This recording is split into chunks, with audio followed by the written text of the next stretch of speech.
Hello everyone, Alpha here, back with some more of the Kite Runner by Khaled Hosseini, and today we're gonna have a sore throat, alright? Today we're gonna read 18 pages of chapter 7 that will probably also give us trauma, so let's get on with it. So yeah, a while ago in chapter 6, we learned that basically everything we need to know about kite fighting and kite running. Yeah, basically that. And nothing really important though. So then here we go. The next morning, as he brewed black tea for breakfast, Hassan told me he'd had a dream. We were at Garga Lake. You, me, father, Agha Sahib, Rahim Khan, and thousands of other people, he said. It was warm and sunny, and the lake was clear like a mirror, but no one was swimming because they said a monster had come to the lake. It was swimming at the bottom, waiting. He poured me a cup and added sugar, blew on it a few times, put it before me, so everyone is scared to get into the water, and suddenly you kick off your shoes, Amir Hakha, and take off your shirt. There's no monster, you say. I'll show you all. And before anyone can stop you, you dive into the water, start swimming away. I follow you in, and we're both swimming. But you can't swim, Hassan laughed. It's a dream, Amir Agha. You can do anything. Anyway, everyone is screaming, get out, get out! But we just swim in the cold water. We make it way out to the middle of the lake, and we stop swimming. We turn toward the shore and wave to the other people. They look small like ants, but we can hear them clapping. They see now, there is no monster, just water. They changed the name of the lake after that, and call it the Lake of Amir El Hassan, Sultans of Kabul. And we get to charge people money for swimming in it. So, what does that mean? He coated my naan with marmalade, placed it on a plate. I don't know. I was hoping you could tell me. Well, it's a dumb dream. Nothing happens in it. Father says dreams always mean something.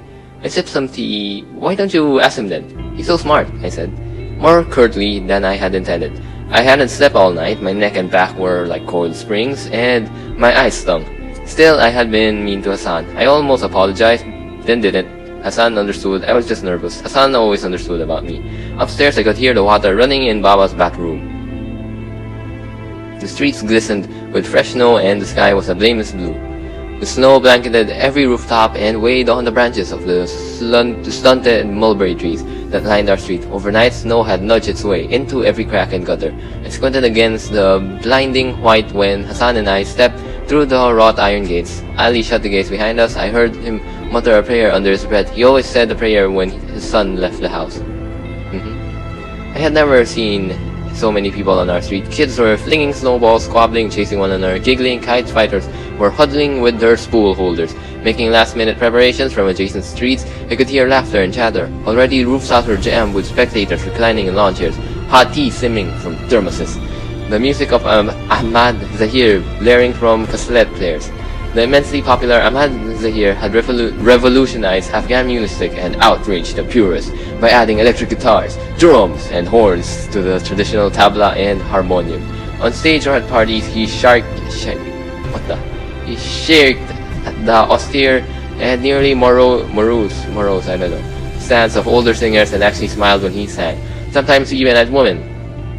I turned my gaze to our rooftop, found Baba and Rahim Khan sitting on a bench, both dressed in wool sweaters, sipping tea. Baba waved. I couldn't tell if he was waving at me or Hassan.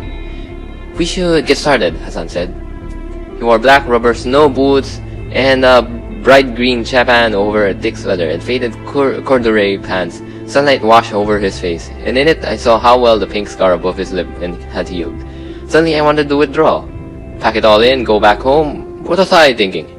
Why was I putting myself through this, when I already knew the outcome? Papa was on the roof watching me. I felt his glare on me like the heat on a blistering sun. This would be failure on a grand scale, even for me. I'm not sure I want to fly a kite today, I said. It's a beautiful day, Hassan said. I shifted on my feet, tried to peel my gaze away from our rooftop. I don't know, maybe we should go home. Then he stepped toward me and in a low voice said something that scared me a little. Remember, Amir Kha, there's no monster, just a beautiful day. How could I be such an open book to him, when half the time I had no idea what was milling around in his head. I was the one who went to school, the one who could read, write. I was the smart one. Hassan couldn't read a first grade textbook, but he'd read me plenty. That was a little unsettling, but also sort of comfortable to have someone who always knew what you needed. No monster, I said, feeling a little better to my own surprise. He smiled. No monster. Are you sure? He closed his eyes, nodded. I looked to the kids scampering down the street, flinging snowballs. "It is a beautiful day, isn't it? Let's fly," he said. It occurred to me then that maybe Hassan had made up his dream. Was that possible? I decided it wasn't. Hassan wasn't that smart. I wasn't that smart. But made up or not, the silly dream had lifted some of my anxiety. Maybe I should take off my shirt, take a swim in the lake. Why not? Let's do it. Hassan's face brightened. "Good," he said. He lifted our kite, red with yellow borders, and just beneath where the central and cross bars met, marked with CEPHEI's unmistakable signature, he licked his fingers and held it up, tested the wind, then ran in its direction. On those rare occasions we flew kites in the summer, he'd kick up dust to see which way the wind blew. The spool rolled in my hands until Hassan stopped, about 50 feet away. He held the kite high over his head like an Olympic athlete, showing off his gold medal. I jerked the string, twice, our usual signal, and Hassan tossed the kite. Caught between Baba and the mullahs at school, I still hadn't made up my mind about God. But when a Quran ayat I had learned in my diniyat class rose to my lips, I muttered it. I took a deep breath, exhaled, and pulled on the string. In a minute, my kite was rocketing to the sky. It made a sound like a paper bird flapping its wings. Hassan clapped his hand, whistled, and ran back to me. I handed him the spool, holding on the string, and he spun it quickly to roll the loose string back on. At least 2 dozen kites already hung in the sky, like paper sharks, roaming for prey. Within an hour, the number doubled, and red, blue, and yellow kites glided and spun in the sky. A cold breeze wafted through my hair. The wind was perfect for kite flying, blowing just hard enough to give some lift, to make the sweep easier. Next to me, Hassan held the spool, his hands already bloodied by the string. Soon the cutting started, and the first of the defeated kites whirled out of control. They fell from the sky like shooting stars with brilliant ripping tails, showering the neighborhoods below with prizes for the kite runners. I could hear the runners now, hollering as they ran the streets. Someone shouted reports of a fight breaking out 2 streets down. I kept stealing glances at Baba sitting with Rahim Khan on the roof, wondered what he was thinking. Was he cheering for me, or did a part of him enjoy watching me fail? That was the thing about kite flying. Your mind drifted with the kite. They were coming down all over the place now, the kites, and I was still flying. My eyes kept wandering over to Baba, bundled up in his wool sweater. Was he surprised I had lasted as long as I had? You don't keep your eyes to the sky, you won't last much longer. I snapped my gaze back to the sky. A red kite was closing in on me. I'd caught it just in time. I tangled a bit with it, just ended up besting him when he became impatient and tried to cut me from below. Up and down the streets, kite runners were returning triumphantly. Their captured kites held high. They showed them off to their parents, their friends, but they all knew the best was yet to come. The biggest prize of all was still flying. I sliced a bright yellow kite with a coiled white tail. It cost me another gash on the index finger, and blood trickled down into my palm. I had Hassan hold the string and suck the blood dry, blotted my finger against my jeans. Within another hour, the number of surviving kites dwindled from maybe 50 to a dozen. I was one of them. I'd made it to the last dozen. I knew this part of the tournament would take a while because the guys who had lasted this long were good. They wouldn't easily fall into simple traps like the old lift and dive, Hassan's favorite trick. By 3 o'clock that afternoon, tufts of clouds had drifted in, and the sun had slipped behind them. Shadows started to lengthen. The spectators on the roofs bundled up in scarves and thick coats. We were down to half a dozen, and I was still flying. My legs ached and my neck was stiff, but with each defeated kite, hope grew in my heart, like snow collecting on a wall, one flick at a time. My eyes kept running to a blue kite that had been wreaking havoc for the last hours. "How many has he cut?" I asked. "I counted 11, Hassan said. "Do you know whose it might be?" Hassan clucked his tongue and tipped his chin. That was a trademark Hassan gesture. It meant he had no idea. The blue kite sliced a big purple one and swept twice in big loops. 10 minutes later, he cut another 2, sending hordes of kite runners racing after them. After another 30 minutes, only 4 kites remained, and I was still flying. It seemed I could hardly make a wrong move, as if every gust of wind blew in my favor. I never felt so in command, so lucky, felt intoxicating. I didn't dare to look up to the roof, didn't take my eyes off the sky. I had to concentrate, play it smart. Another 15 minutes, and what had seemed like a laughable dream that morning had suddenly become reality. It was just me and the other guy, the blue kite. The tensions in the air was as taut as the glass string I was tugging with my bloody hands. People were cutting their feet, clapping, whistling, chanting, "Boboresh! Boboresh! Cut him down! Cut him!" I wondered if Baba's voice was one of them. Music blasted. The smell of steam mantu and fried pakora drifted from rooftops and open doors. But all I willed myself to hear, was the thudding of blood in my head. All I saw was a blue kite. All I smelled was victory, salvation, redemption. Baba was wrong and there was a God, like they said in school. Then he let me win. I didn't know what the other guy was playing for. Maybe just bragging rights. But this was my one chance to become someone who was looked at, not seen, listened to, not heard. If there was a God, he'd guide the winds, let them blow for me so that with a tug of my string, I'd cut loose my pain, my longing. I'd endured too much, come too far. And suddenly, just like that, hope became knowledge. I was going to win. It was just a matter of when. It turned out to be sooner than later. Gust of wind lifted my kite, and I took advantage, fed the string, pulled up, looped my kite on the top of the blue one.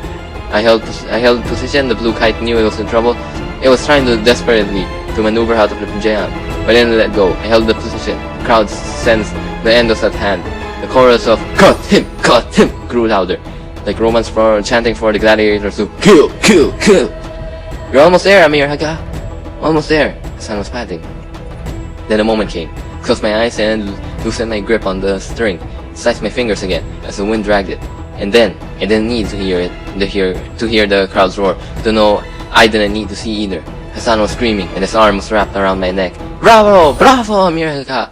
I opened my eyes, saw the blue kite spinning wildly like a tire come loose from a speeding car. I blinked, tried to say something. Nothing came out. Suddenly I was just hovering, looking down on myself from above. Black leather coat, red scarf, faded jeans, a thin boy, a little sallow, and a tad short for his 12 years. He had narrow shoulders and a hint of dark circles around his pale hazel eyes. The breeze rustled his light brown hair. He looked up to me and we smiled at each other. Then I was screaming, and everything was color and sound. Everything was alive and good. I was throwing my free arm around his hand. And we were hopping up and down. Both of us laughing, both of us weeping. You won, America! You won!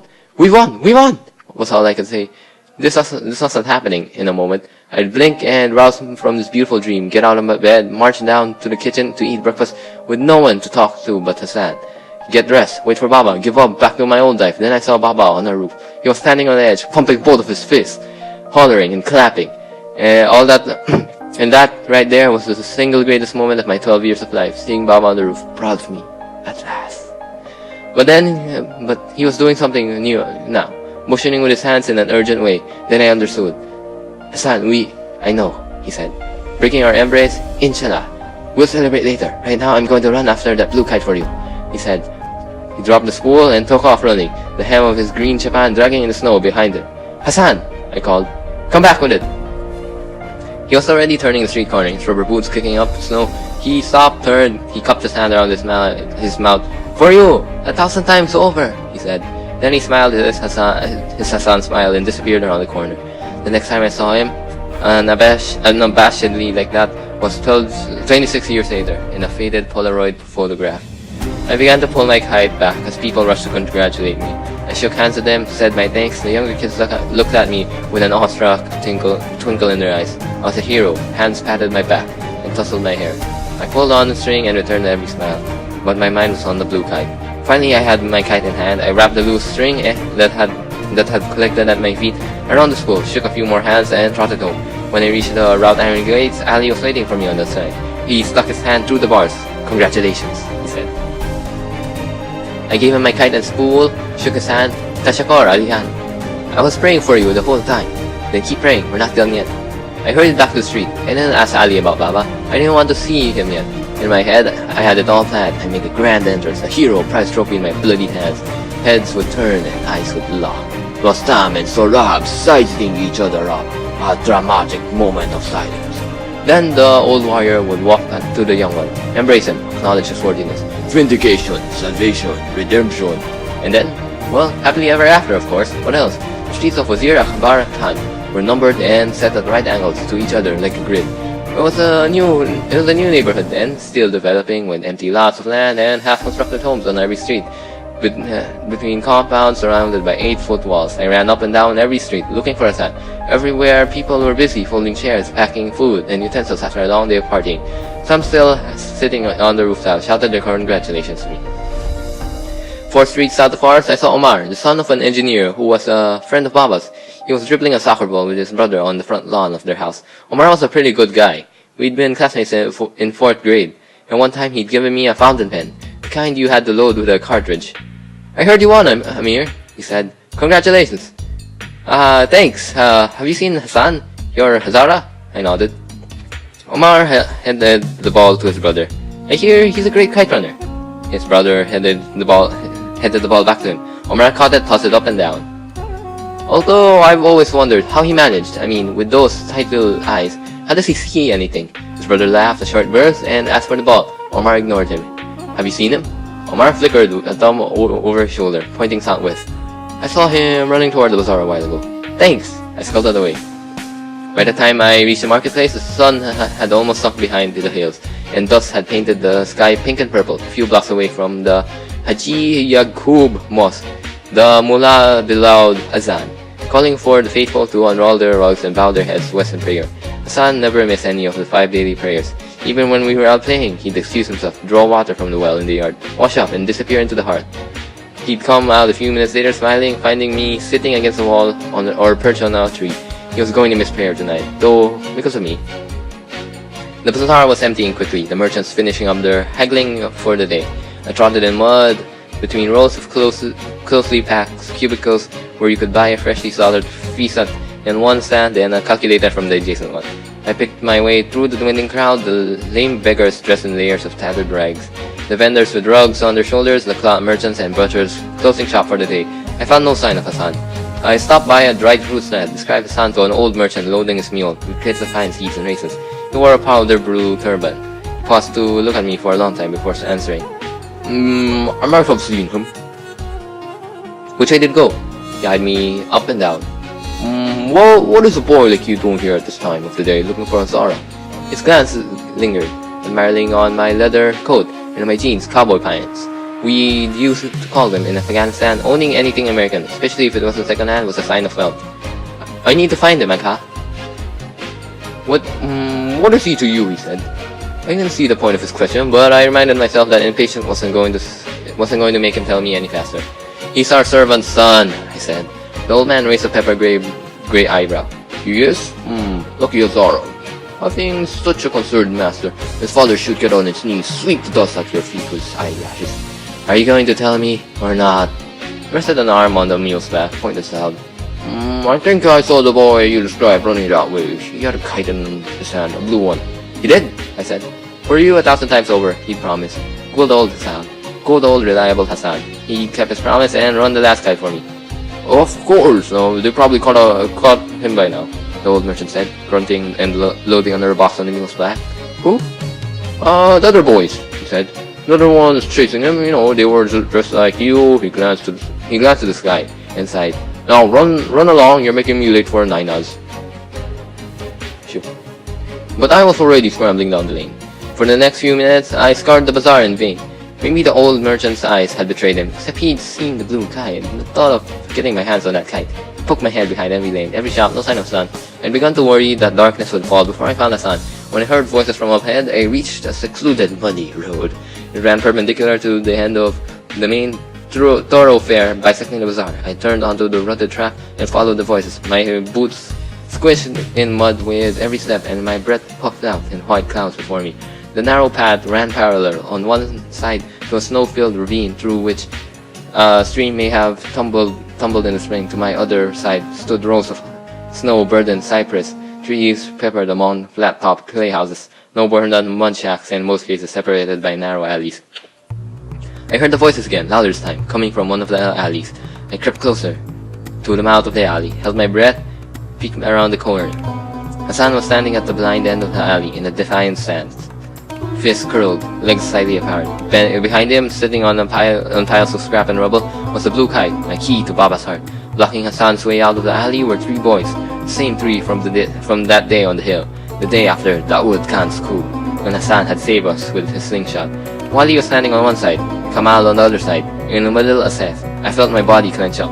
Something cold rippled up my spine. Asef seemed relaxed, confident. He was twirling his brass knuckles. The other 2 guys shifted nervously on their feet, looking from Asef to Hassan, like they concerned some kind of wild animal that only Asef could tame. How many more pages? 6 more pages. Okay. Where's your slingshot, Hasara? Asef said, turning the brass knuckles in his hand. What was it you said? They'll have to call you One-Eyed Asef?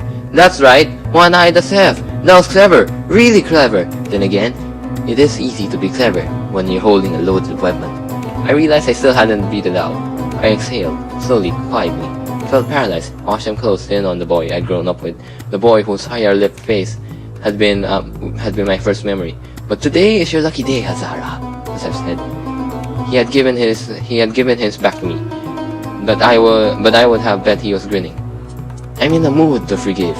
Why do you say to that voice? That's generous, Kamal, bluttered. Especially after the rude manners he showed us last time. He was trying to sound like Asef, except there was no tremor in his voice. Then I understood. He wasn't afraid of Lan, not really. He was afraid because he had no idea what Asef had in mind. Asef waved a dismissive hand. Bakshida, forgiven, it's done. His voice dropped a little. Of course, nothing is free in this world, and my pardon comes with a small price. That's fair, Kamal said. Nothing is free, Mali added. You're a lucky Hazara, Asef said, taking a step toward the sun. Because today, it's only going to cost you that blue kite. A fair deal, boys, isn't it? More than fair. Even from where I was standing, I could see the fear creeping into Hassan's eyes, but he shook his head. Amir Kha won the tournament, and I ran this kite for him. I ran it fairly. This is his kite. A loyal Hazara, loyal as a dog, Asef said. Kamal's laugh was a shrill, nervous sound. But before you could sacrifice yourself to him, think about this. Would he do the same for you? Have you ever wondered why he never includes you in his games when he has guests? Why he only plays with you when no one else is around? I'll tell you why, Hazara. Because to him, you're nothing but an ugly pet. Something he can play with when he's bored. Something he can kick when he's angry. Don't ever fool yourself and think you have something more. Amir Kha and I are friends, Hassan said. He looked flushed. Friends? Asef said, laughing. You pathetic fool. Someday you'll wake up from your little fantasy and learn just how good of a friend he is. Now Bas, enough of this. Give us that kite. Hassan stopped and picked up a rock. Asef flinched. He began to take a step back. Stop. Last chance, Hazara. Hassan's answer was to cock the arm that held the rock. Whatever you wish. Asef unbuttoned his winter coat, took it off, folded it slowly, and deliberately he placed it against the wall. I opened my mouth, almost said something, almost. The rest of my life might have turned out differently if I had. But I didn't, I just watched, paralyzed. Asef motioned with his hand and the other two boys separated, forming a half circle, trapping Hassan in the alley. I've changed my mind, Asef said. I'm letting you keep the kite, Zara. I'll let you keep it, so it will always remind you of what I'm about to do. Oh yeah, and huge disclaimer here, guys. Yeah, basically it's rape, so yeah. If you don't wanna read this or listen to this part, just skip it. Then he charged. Hassan hurled the rock. It struck Asef in the forehead. Asef yelled as he flung himself at Hassan, knocking him to the ground. Wali and Kamal followed. I bit on my fist, shut my eyes. A memory. Did you know Hassan and you fed from the same breast? Did you know that, Amir Kha? Oh yeah, by the way, this is a memory. I'm not sure how it comes into this, but it's like a flashback as well. It's basically like a huge commercial break in the middle of something. It's in the middle of the climax, yeah, so it's a bit annoying. So yeah. Amir Kha. Sakina, her name was. She was fair, beautiful, blue-eyed Sahara woman from Bamiyan, and she sang you old wedding songs. They say there is a brotherhood between people who fed from the same breast. Didn't you know that? A memory. A rupiah each, children. Just 1 rupiah each, and I will part them certain of truth. Though, the old man sits against a mild wall. His sightless eyes are like molten silver, embedded in deep twin craters. Hunched over his cane, this fortune teller runs a gnarled hand across the surface of his deflated cheeks, cups it before us. Not much is to us for the truth. Is it a rupiah each? Hassan drops a coin in the leathery palm. I drop mine too. In the name of Allah, most beneficent, most merciful, the old fortune teller whispers. He takes Hassan's hand, strokes the palm with one horn-like fingernail, round and round, round and round. The finger then floats through Hassan's face and makes a dry, scratchy sound as it slowly traces the curve of his cheeks, the outline of his ears, the callous pads of his fingers, brush against Hassan's eyes. The hand stops there, lingers. A shadow passes across the old man's face. Hassan and I exchange a glance. The old man takes Hassan's hand and puts the rupiah back in Hassan's mouth. He turns to me. How about you, young friend? He says. On the other side of the wall, a rooster crows. The old man reaches for my hand, and I withdraw it. A dream. Now, this one's actually different now. It's actually a dream. So yes, none of these actually really make that much sense from the get-go, but hopefully we'll just see where it leads to later. A dream. I am lost in a snowstorm. The wind shrieks, blows stinging sheets of snow into my eyes. I stagger through layers of shifting white. I call for help, but the wind drowns my cries. I fall and lie, panting in the snow, lost in the white. The wind wailing in my ears. I watch the snow erase my fresh footprints. I am a ghost now, I think, a ghost with no footprints. I cry out again, hope fading like my footprints. But this time a muffled reply. I shield my eyes and manage to sit up. Out of the swaying curtains of snow, I catch a glimpse of movement. A flurry of color, familiar shape materializes. A hand reaches out for me. I see deep parallel gashes across the palm. Blood dripping, staining the snow. I take the hand, and suddenly the snow is gone. We're standing in a field of apple green grass, with soft wisps of clouds drifting above. I look up and see the clear sky is filled with the kites, green, yellow, red, and orange. They shimmer in the afternoon light. A havoc of scrap and rubble littered the alley, worn bicycle tires, bottles with peeled labels, ripped up magazines, yellow newspapers, all scattered amid a pile of bricks and unsapped cement. A rusted cast iron stove with a gaping hole on its side, tilted against the wall. But there were two things amid the garbage that I couldn't stop looking at. One was a blue kite resting against the wall, close to the cast iron stove. The other was Hassan's brown corduroy pants, thrown on a heap of eroded bricks. I don't know, what do you say? My father says it's sinful. He sounded unsure, excited, scared, all at the same time. Hassan lay with his chest pinned to the ground. Kamal and Wali each gripped an arm, twisted and bent at the elbow, so that Hassan's hands were pressed against his back. Asef was standing over them, the heel of his snow boots crushing the back of Hassan's neck. Your father won't find out, Asef said, and there's nothing sinful about teaching a lesson to this disrespectful donkey. I don't know, Wali muttered. Suit yourself, Asef said. Turn to Kamal. What about you? Well, it's just a Fasara, Asef said, but Kamal kept looking away. Fine, Asef said. All I want you weaklings to do is hold him down. Can you manage that? Wali and Kamal nodded. They looked relieved. Asef knelt behind Hassan, put his hands on Hassan's hips, and lifted his bare buttocks. He kept one hand on Hassan's back and undid his own belt buckle. With his free hand, he unzipped his jeans, dropped his underwear, positioned himself behind Hassan. Hassan didn't struggle, didn't even whimper. He moved his head slightly, and I caught a glimpse of his face, saw the resignation in it. It was a look I had seen before. It was the look of the lamb. Tomorrow is the 10th day of Dhul Hijjah, the last month of the Muslim calendar, and the first of 3 days of Eid al-Adha, or Eid or Qurban, as Afghans call it, a day to celebrate how the Prophet Ibrahim almost sacrificed his own son for God. I think this is Abraham. Yeah, this pretty much Abraham was trying to sacrifice Isaac. Yeah, blah blah blah. Nothing important. Baba has handpicked the sheep again this year. A powder white one with crooked black ears. So basically, wait, let me just stop here. This sheep, it's basically a sacrifice. It's usually it's always a lamb. It's usually a lamb people sacrifice to take away the sins, to take away the suffering, something like that.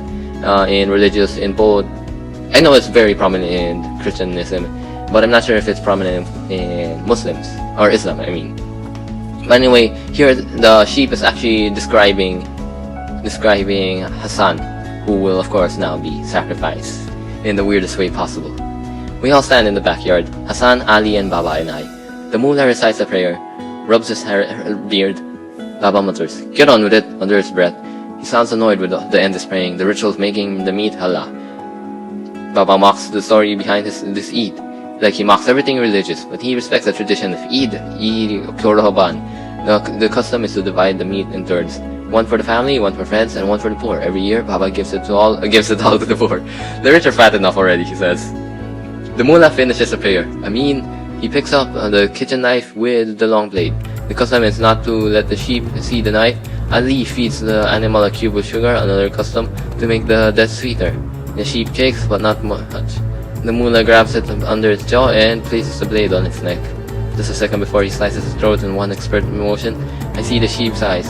It's a look that will haunt my dreams for weeks. I don't know why I watch this yearly ritual in the backyard. My nightmares persist long after the bloodstains on the grass have faded, but I always watch. I watch it because of that look of acceptance in the animal's eyes. Absurdly, I imagine the animal understands.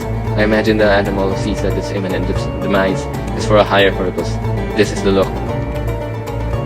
I stopped watching, turned away from the alley. Something warm was running down my wrist. I blinked. saw I was biting down on my fist, hard enough to draw blood from the knuckles. I realized something else. I was sweeping from just around the corner. I could hear Asef's quick rhythmic grunts. I had one last chance to make a decision, one final opportunity to decide who I was going to be. I could step into that alley, stand before Hassan the way he stood up for me all those times in the past, and accept whatever would happen to me, or I could run. In the end, I ran.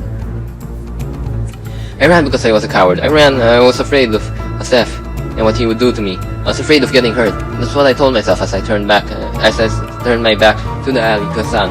That's what I made myself believe. I actually aspired to cowardice because the alternative, the reason I was running was that Asef was right. Nothing was free in this world. Maybe Hassan was the price I had to pay, the lamb I had to slay, to win Baba. Was it a fair price? The answer floated to my conscious mind before I could thwart it. He was just a Hazara, wasn't he? I ran back the way I come. Ran back to the all but deserted bazaar. I lurched to a cubicle and leaned against the padlocked swing doors. I stood there panting, sweating, wishing things had turned out some other way. About 15 minutes later, I heard voices and running footballs. I crouched behind the cubicle and watched Asif and the two others sprinting by, laughing as they hurried down the deserted lane. I forced myself to wait 10 more minutes. Then I walked back to the rutted track that ran along the snow-filled ravine. I squinted in the dimming light and spotted Hassan walking toward me. I met him by a leafless birch tree on the edge of the ravine. He had the blue kite in his hands. That was the first thing I saw. And I can't lie now and say my eyes didn't scan it for any rips. His chapan had mud smudges down the... Oh god. His chapan had mud smudges down the front and his shirt was ripped just below the collar. He stopped, swayed on his feet like he was going to collapse. Then he steadied himself, handed me the kite. Where were you? Where were you? I looked for you, he said. Speaking those words was like chewing a rock. Ugh. Wow, you really have to be a dick right now, Amir. Really now, Amir. Hassan dragged the sleeve across his face, wiped snot and tears. I waited for him to say something, but we just stood there in silence in the fading light. I was grateful for the early evening shadows that fell on Hassan's face and concealed mine. I was glad I didn't have to return his gaze.